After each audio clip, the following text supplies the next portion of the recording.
आज हम लोग पढ़ने वाले हैं POP3। तो POP3 क्या होता है? Post office protocol version 3। तो इसके रिगार्डिंग हमारा पहला पॉइंट है, it is a message access protocol. ये क्या है? मैसेज एक्सेस प्रोटोकॉल है। क्यों है? क्योंकि ये रिसीवर के मेल सर्वर से मैसेज को डाउनलोड करने का काम करता है, इसीलिए ये मैसेज एक्सेस प्रोटोकॉल है। अब इस चीज को हम लोग डायग्राम से समझते हैं। अब ये देखिए, ये हमारा सेंडर है और ये सेंडर का मेल सर्वर है। ये रिसीवर है, ये रिसीवर का मेल सर्वर है। और सेंडर के मेल सर्वर से रिसीवर के मेल सर्वर से किससे जुड़ा हुआ है? इंटरनेट से जुड़ा हुआ है। जब सेंडर के डिवाइस से मेल हमारा सेंडर के मेल सर्वर तक जाता है तो उसके लिए यूज होता है SMTP प्रोटोकॉल। मतलब यहां पुश होता है, मैसेज जो हमारा मेल होता है उसको पुश किया जाता है। फिर ये जो मेल सर्वर तक आ गया हमारा मेल, तो उसके बाद इंटरनेट से रिसीवर मेल सर्वर तक जाने का काम कौन करता है? SMTP प्रोटोकॉल ही करता है। और ये क्या कर रहा है? पुश कर रहा है मैसेज को। जब रिसीवर के मेल सर्वर तक हमारा मेल आ गया है तो रिसीवर के मेल सर्वर से रिसीवर तक जाने का काम कौन करता है? POP3 IMF4। ये दो प्रोटोकॉल यूज होते हैं। तो POP3 और IMF4 क्या करते हैं? पुल करते हैं, डाउनलोड करते हैं मैसेज को। कहां से? रिसीवर के मेल सर्वर से रिसीवर तक का। तो ये इसका काम कौन करता है? POP3 IMF4। तो यही दो काम है, ये रिसीवर के मेल सर्वर से मैसेज को डाउनलोड करने का।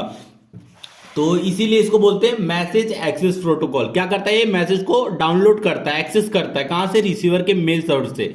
इसीलिए इसको मैसेज एक्सेस प्रोटोकॉल कहते हैं। अब दूसरा पॉइंट देखिए, it is a pull protocol. Pull protocol क्यों बोल रहा है? क्योंकि मैसेज को डाउनलोड करता है, इसीलिए इसको पुल प्रोटोकॉल बोल रहा है। POP3 uses port number 110 at TCP। अब देखिए, ये जो POP3 है ये क्या कर रहा है? TCP कनेक्शन को यूज करता है। और पोर्ट नंबर कौन सा यूज कर रहा है? 110, मतलब 110 पोर्ट नंबर यूज करता है। POP3 is a connection oriented protocol. अब देखिए, TCP यूज कर रहा है तो जाहिर सी बात है कनेक्शन ओरिएंटेड प्रोटोकॉल है। POP3 uses persistent TCP connection.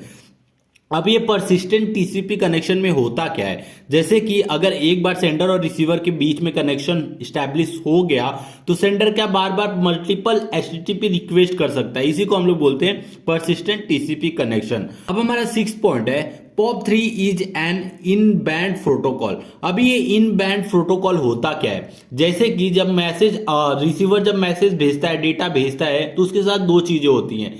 पहला तो हम लोग कनेक्शन स्टैब्लिश करते हैं, बाद में डेटा शेयर करते हैं। तो उसके लिए दो मैसेज, एक तो होता है हमारा डेटा फील्ड और दूसरा होता है हमारा कंट्रोल मैसेजेस। तो डेटा फील्ड और डेटा में हमारा क्या आ सकता है? इमेज, टेक्स्ट डेटा, वीडियो, ये सब हमारा डेटा के अंदर आ जाएगा।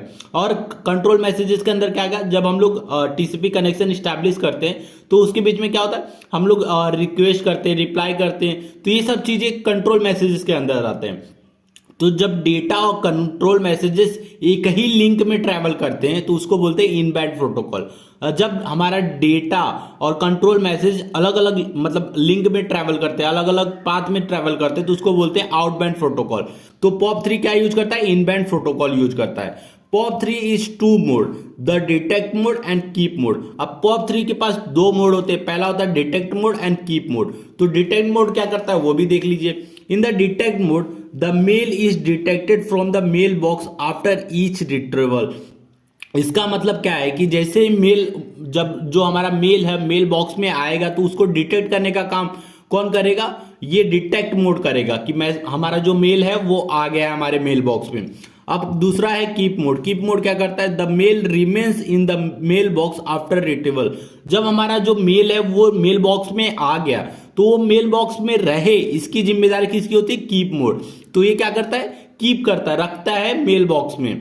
POP3 does not allow user to partially check the content of the mail before downloading। अब जो ये POP3 है ये अलाउ नहीं करता यूजर को कि पार्शली डाउनलोड हो जाए। जो भी हमने मेल किया है, जो भी हमारा डेटा है, जो भी डाउनलोड मतलब वीडियो है, इसको पार्शली डाउनलोड करके चेक नहीं कर सकता यूजर। जैसे कि अभी आप देखते होंगे व्हाट्सएप पे, आप अगर 50% डेटा या वीडियो डाउनलोड कर लेते तो आप देख लेते हैं। लेकिन यहाँ POP3 में ऐसा सिचुएशन नहीं है। आपको अगर कोई डेटा आ रहा है तो उसको पूरा डाउनलोड करना पड़ेगा, तभी आप उसको व्यू कर सकते हो। अब हमारा लास्ट पॉइंट है, POP3 does not allow user to organise the mail server. अब POP3 हमें अलाउ नहीं करता है कि हम मेल सर्वर को ऑर्गेनाइज करें।